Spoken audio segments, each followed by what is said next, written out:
वाशिममध्ये निकृष्ट दर्जाचं डांबरीकरणाचं काम हे आता होऊ घातलेलं आहे। जळुका जामखेड या मार्गावर निकृष्ट दर्जाचं डांबरीकरण दिसतंय। निकृष्ट दर्जाच्या कामावर ग्रामस्थ मात्र संताप व्यक्त करतायत। शिवारापासून ते जोडकापर्यंत हा रोड चालू झालेला आहे आणि या रोडच्या मध्ये यांनी साफसफाई न करता डांबरीकरण चालू केलेलं आहे आणि डांबरीकरणमध्ये ऑइलचं प्रमाण जास्त असल्यामुळे आत्ताच हा रोड हाताने उकरत आहे। याच्याकरता आम्ही समस्त गावकरी मंडळी त्यांना सूचना करण्याकरिता गेलो तर ते आम्हाला त्याच्या डांबरीकरणची काही माहिती नसताना आम्हाला आता समजल्याच्या नंतर आम्ही गेल्याच्या नंतर ते आम्हाला म्हणतात की असाच रोड असतो आणि साफ करायचा तर ते तसंच डांबरीकरण चालू आहे। आता त्याच्याकरता आम्ही समस्त गावकरी मंडळींनी रोड थांबवलेला आहे। आमच्या सर्व नागरिकांचं एकच म्हणणं आहे की वारंवार रोड होत नसल्यामुळे आम्हाला चांगल्या प्रकारचा क्वालिटीचा रोड करून द्या। बातमी चंद्रपूरची। चंद्रपूर शहरातील श्री महाकाली माता चैत्र नवरात्र यात्रा यंदा 24 मार्च पासून सुरू होतीये। यात्रेच्या पार्श्वभूमीवर भाविकांकरता आवश्यक सुविधा उपलब्ध करून देण्याकरता सगळ्या विभागांनी समन्वयानं कामं करावी अशा सूचना आहेत। आमदार किशोर जोरगेवार यांनी तशा सूचना दिल्या आहेत। लाखो लोक या ठिकाणी येत असतात तर त्याची एक अनुषंगिक व्यवस्थाही या गावचे नागरिक म्हणून आपण केली पाहिजे। मी या ठिकाणी कमिशनर साहेब आहे, आम्ही सगळ्यात हा परिसर पाहिला। गेल्या काही वर्षापासून आपण सातत्याने इथे ज्या सुखसुविधा पाहिजे, डेव्हलपमेंट पाहिजे त्याच्याकडे लक्ष देत ही यात्रा चांगली करण्यासाठी इथे आपण करतोय आणि त्याच्याच अनुषंगाने जे काम चालू आहे, जे चालू असलेले कामं आणि पुन्हा नव्यानं आपल्याला काही करता येईल का लोकांच्या सोयीसुविधासाठी त्याची पाहणी केली।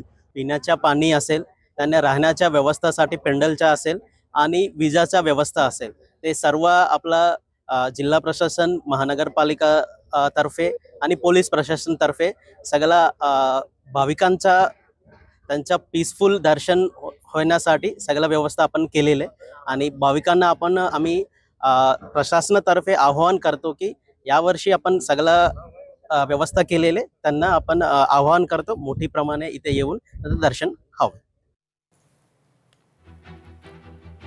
बातमी नागपूरची। नागपूरमध्ये सध्या LPG सिलेंडरचा तुटवडा हा जाणवत असल्याच्या तक्रारी आहेत। जिल्हा प्रशासनाने याची दखल घेत कारवाई सुरू केली आहे। याकरता जिल्हा प्रशासनाने विशेष पथक तयार केले आहे। शहरातील विविध हॉटेल्सना भेटी देऊन परिस्थितीची पाहणी केली जाते।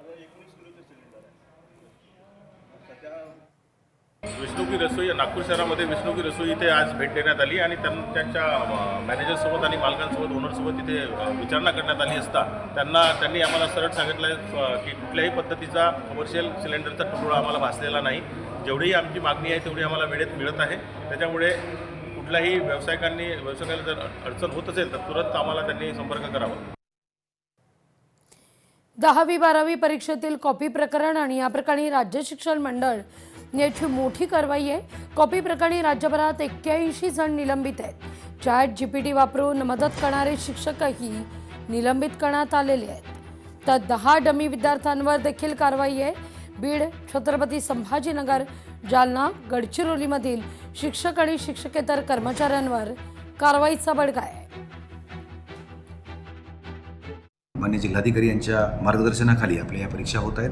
त्यामध्ये पोलीस विभागाचे देखील अतिशय उत्कृष्ट सहकार्य आपल्याला मिळत आहे। एकंदरीत संपूर्ण राज्यभरामध्ये 81 शिक्षक आणि शिक्षकेतर कर्मचाऱ्यांना यामध्ये गुन्हा दाखल आणि निलंबित करण्यात आलेले आहेत। यामध्ये प्रामुख्याने मास कॉपी जर सांगायचं म्हटलं तर त्यामध्ये चौसाळा बीड, जैतापूर कन्नड आणि वाशिम टोजुमडा विद्यालय या 3 ठिकाणी मास कॉपीचं CCTVच्या माध्यमातून लक्ष झाल्यानंतर अनुक्रमे 17, 21 आणि 28 शिक्षकांना निलंबित करण्यात आले आहे। लोकशाही मराठी ऐका, पहा, जागरूक रहा।